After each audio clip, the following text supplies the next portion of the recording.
shit. That's what I'm talking about. Wait. Okay, now, from the beginning. Hit it, boys.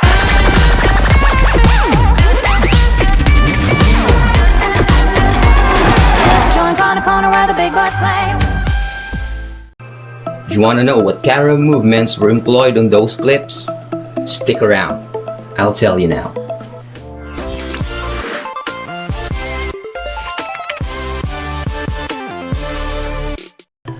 Hi, my name is Sir Jericho, and in this video, you will be learning the types of camera movements, shots and angles. Now, as much as I want to make the shots outside, go to the beach or maybe camp at my favorite campsite, or just be somewhere where I can see beautiful sceneries and have some fresh air. Unfortunately, the weather outside is not good. However, I got something for you.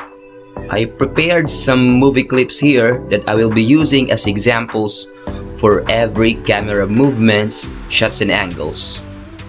Tara, let's start. A camera movement refers to the way a camera shifts to visually narrate and shape a viewer's perspective of a scene. In the world of a film and video, there are several basic and advanced camera movements that can help enhance your story. Now, when you move a camera in a certain way, it can also alter the narrative of the story you're trying to tell and the delivery of the content you're presenting. Effective and well-placed camera movements make for a professional quality final product. Now, here are some types of camera movements and angles. Using this variety of camera movements allows you to tailor the way the story is told, parse out information to audiences, and fully immerse them into scenes. Here are many different types of camera movements you could incorporate into your visual stories. The pan. Now, for a more film school term, the pan is a horizontal camera movement that either follows the action of a narrative or reveals more of a scene. For this movement, the camera remains still on its axis. Although pan is considered to be one of the more basic types of camera movements, it can be used in a range of unique ways to add a touch to a movie. And like most things in life, the pan is best demonstrated by one and only Mr. Wes Anderson. Just look at this collection of creative pan shots in his award-winning flick, The Grand Budapest Hotel.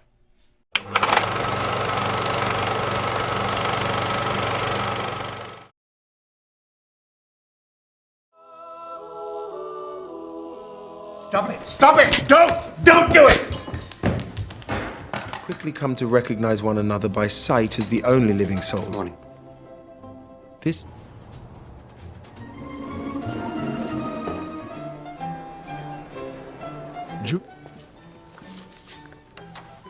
That's all for now. I'm needy. Faced by ends of nimble Gustav and our business manager here.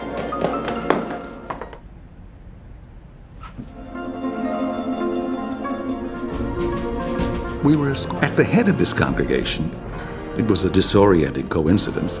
We discovered our own.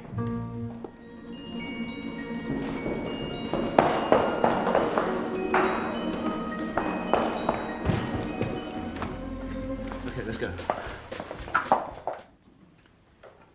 Now let it... Tulips in a box the size of a child's.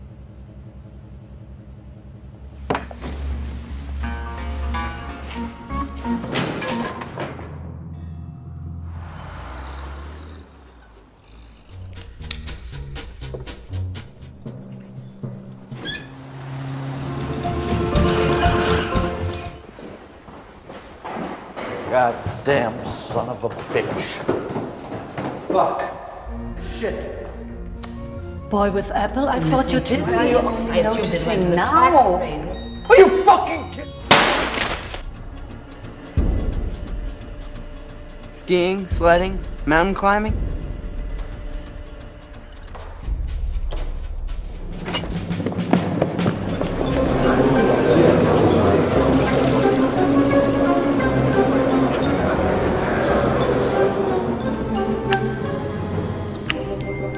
Excuse me.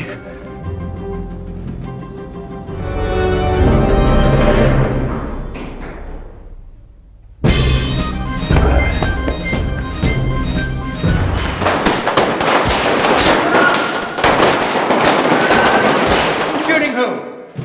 That's Gustav Corner. That's Dmitri Degov from Taxis. Who's out the window?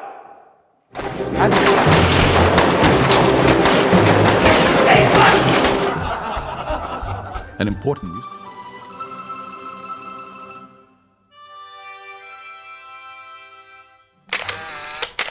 The tilt. Our next explanatory camera movement on the list is tilt, which, as one would expect, describes the up and down tilting motion of a camera. The tilt camera movement is frequently used to add an element of surprise, revealing something pivotal to the audience. One of the favorites uses of tilt, and one of the most famous uses of tilt of all time, is in the opening scene of the first Star Wars film, A New Hope. Now, in the film's opening scene, the camera tilts down from a particular shot of the stars and a moon to reveal an alien planet that's soon to be shadowed by Darth Vader's mean-looking Star Destroyer. This scene is also establishing shot, something that we'll discuss later on, as it informs the audience that this is spaceship where the next scene is about to take place. Now watch the opening scene of Star Wars, A New Hope.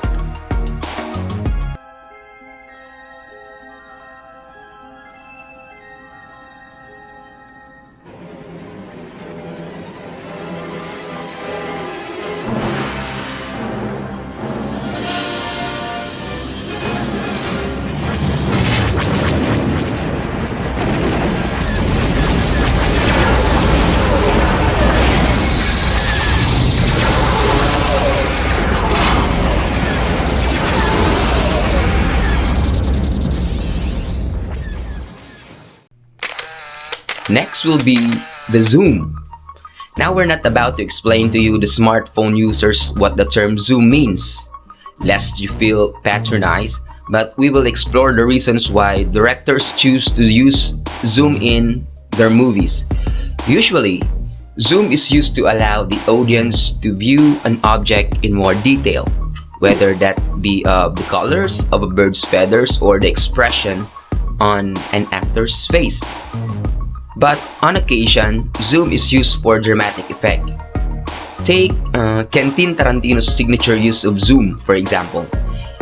The quirky style of directing involves zooming in a disruptive and cartoonish manner to dramatically focus on the detail or the character, or to swiftly shift the story from one place to another.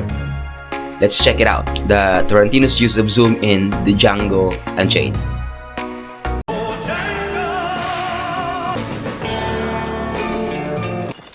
Whoa. Whoa, whoa, whoa, whoa. What the hell you think you're doing, boy? One could almost say you's a nigga. What did you say?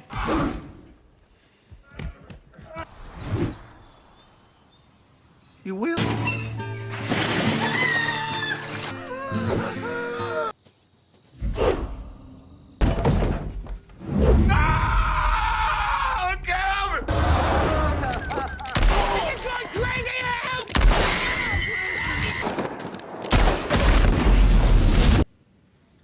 Bye, Miss Laura. Next to the list will be the dolly zoom. A dolly zoom camera movement is one that smoothly moves towards the subject using, unsurprisingly, a dolly, the film industry term for a wheeled cart. So what's the difference between a zoom and a dolly zoom? We hear you ask. Now, in a nutshell, a zoom uses the digital or optical zoom to close in on a subject, whereas a dolly zoom involves the camera moving physically closer to the subject. Check out the dolly zoom used in the movie Vertigo.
And if you're wondering what difference that makes visually, a dolly zoom makes the audience feel like they're walking towards the subject in focus.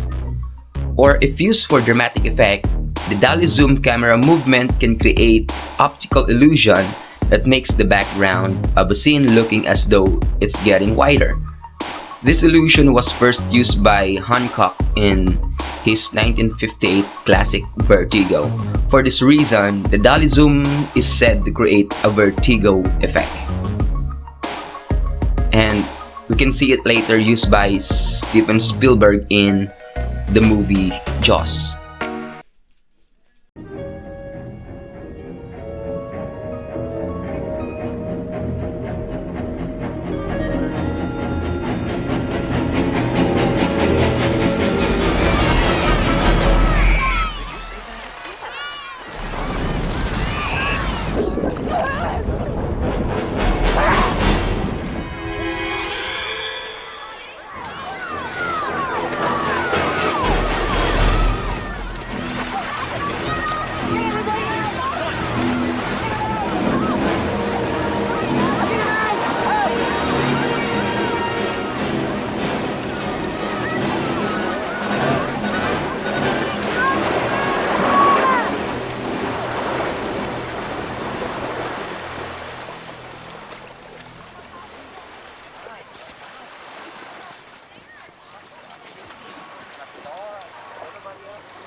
The track.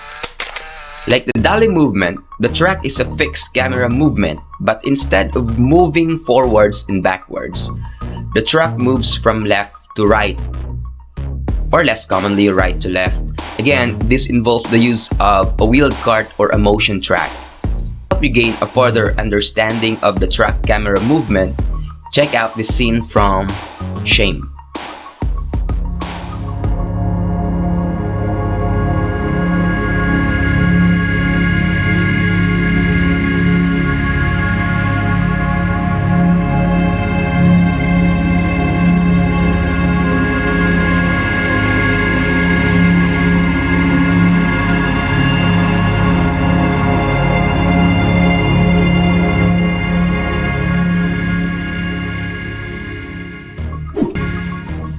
Now here are the examples of the camera shots.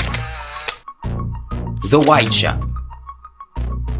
A wide shot, or aka a full shot or the long shot, provides the audience with a complete look at a character and their surroundings. Wide shots are used in films of varying genres for different reasons. In a car-centric blockbuster, a wide shot may be used to fit all of action into one scene. In a superhero film, a wide shot may be used to demonstrate the speed in which a hero can fly around the world. In a fantasy epic, a wide shot may be used to display the vastness of a war or battle. Take a look at this wide shot from The Lord of the Rings, The Two Towers.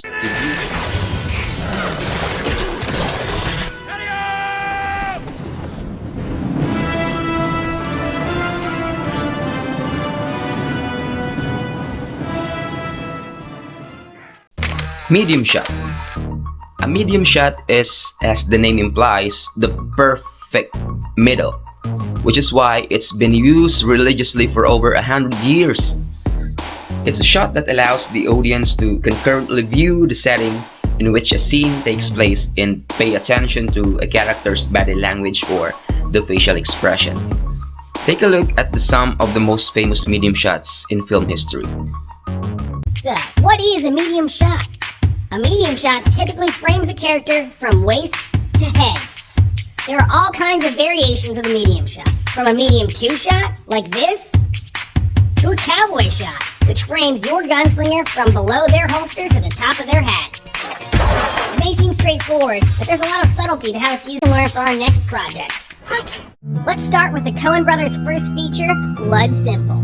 By pushing from a wide to a medium shot, We get the sense of being voyeurs in this bar. It's almost like we're a few stools down, listening to them chat. Although, that might get us killed. The fake ID scene in Superbad. Sure, we go in close for the details, but look how much we get from staying in the medium shot. We can sense these characters' body language. Their fate is in McLovin's hands. I am McLovin. Uh-oh. We may not be able to make every setup as dynamic as these masters. We can certainly do it better than Ed would. Get your gun ready. From all I've seen tonight, guns won't. Think it'll work? Know of anything else to try? So remember to subscribe, and then comment with which medium shot is your all-time favorite. I'm going with this one from Titanic. Close-up shot. A close-up shot engages viewers by revealing the details of a subject, from the micro-expression of an actress to the inscription on a headstone. These details are often crucial to the narrative, which is why it's essential that the shot commands attention. Here are some best close-up shots in the film history. From even before Norma Desmond called for the infamous shot. Alright, Mr. DeMille, I'm ready for my close-up. Hollywood has been obsessed with the close-up. It was the money shot for every classical movie star, but today it's used more and more just to fill a scene. And I think that's pretty lame for a change. So today, we're gonna go over the close-up in modern cinema, and we'll even outline. So what is a close-up shot? A close-up typically frames a character's face for emotion, or is close on an object for plot detail. There are all kinds of variations of the close-up, from a medium close-up shot like this, to an extreme close-up shot like this. Let's take a look at a few directors that are crushing the close-up game and see what we can learn from what they're doing. Next in our list is the extreme close-up shot. If a close-up isn't close enough, then a director can opt for an extreme close-up shot to explore the intricate details of a subject. The dog is barking outside anyway. Say, a teenager's dilated iris or the engraving on a wedding ring. Watch the prime example of an extreme close-up below, taken from David Fincher's cult classic, The Fight Club.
Kui!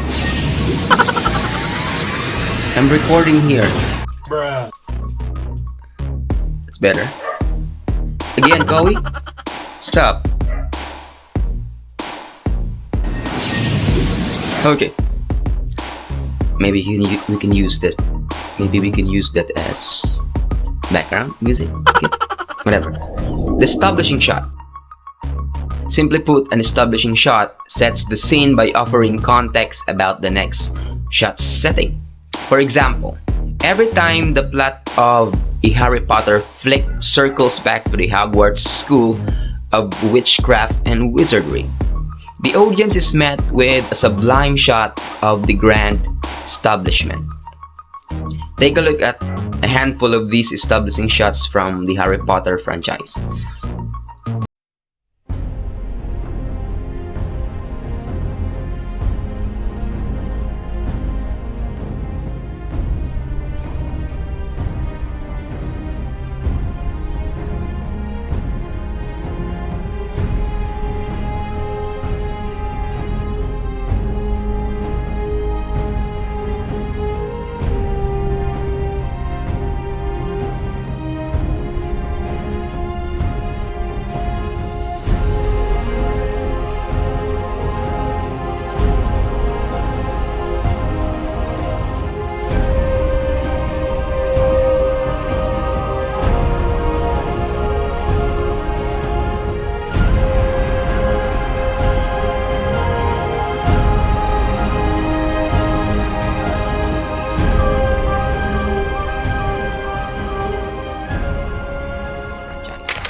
The aerial shot, also known as the God's eye view shot and the bird's eye view shot. The aerial shot looks down on a scene. This shot can be used in myriad ways, many of which are found in the works of the incomparable Wes Anderson. Sorry Not Sorry. Explore how the author imaginatively uses aerial shots in this video. He's looking at you from above. It's a neutral, removed perspective, which makes it a great option for very specific purposes. Scorsese, for example, employs it all the time, not necessarily to give us God's purview, but to create an awareness that someone is watching over the events, in a way that makes us question the morality of what's taking place. Murder becomes all the more horrific from this unnatural and jarring vantage point. Yet most often, this shot is used because it creates a disconnect. First, because unless you're Quasimodo, you're not used to looking down at stuff at a 90-degree angle. Secondly, often this shot is used to look at objects or people from a distance. And while it might be interesting to look at the top of someone's head, it's the front part that has the most interesting bits. That's why Wes Anderson's God's Eye is so interesting. Because instead of an immoral and disconnected effect, he uses this shot to create the absolute most emotional moments in his filmography.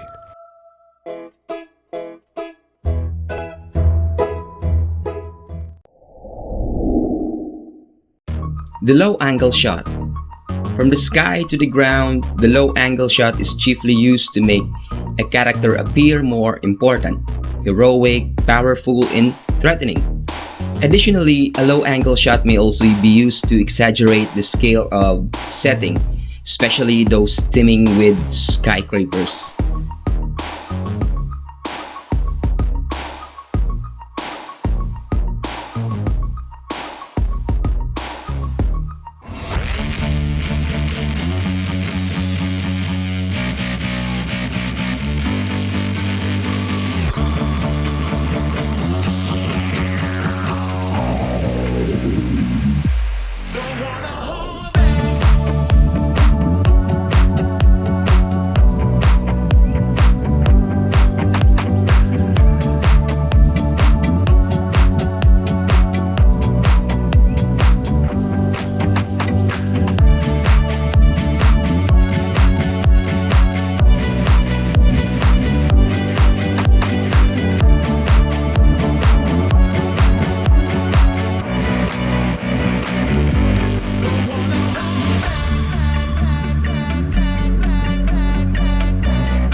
over-the-shoulder shot. If there's any shot perfect for filming conversations, it's the over-the-shoulder shot, which, you guess it, yeah. You put the camera above a character's shoulder. This type of shot is used in the films to constantly remind the audience which characters are conversing, placing one character in the middle of a shot, facing the camera, and the other in the foreground with their back to the camera.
The point of view shot, also known as the POV shot, depicts an angle that shows what the character is looking at.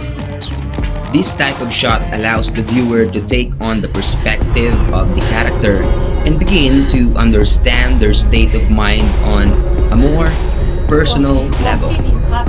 No other shots put the audience in a character's shoes quite like the point of view shot. This camera technique forces the audience to adapt the eyes and ears of the character so that they may experience the scene from a first-person perspective.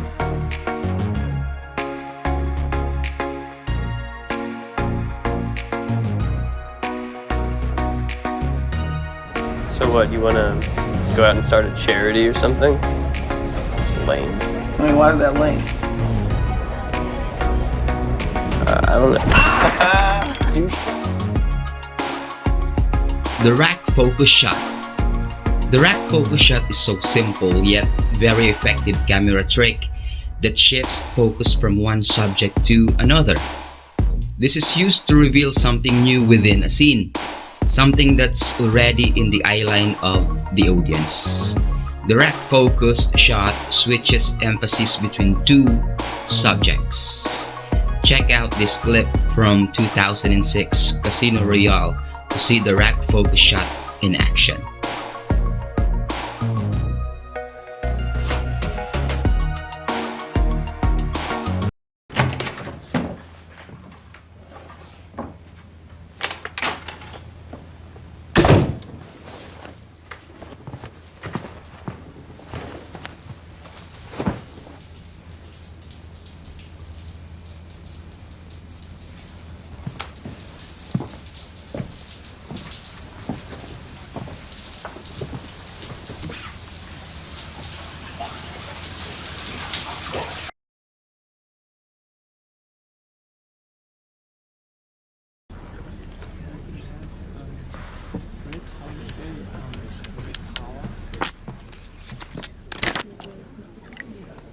And fold.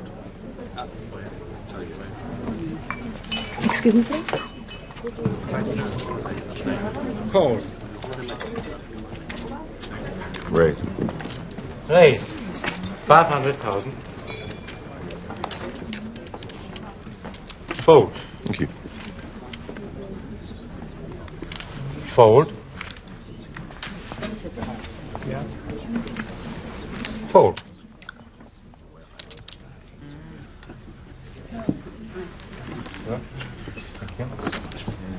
Wins.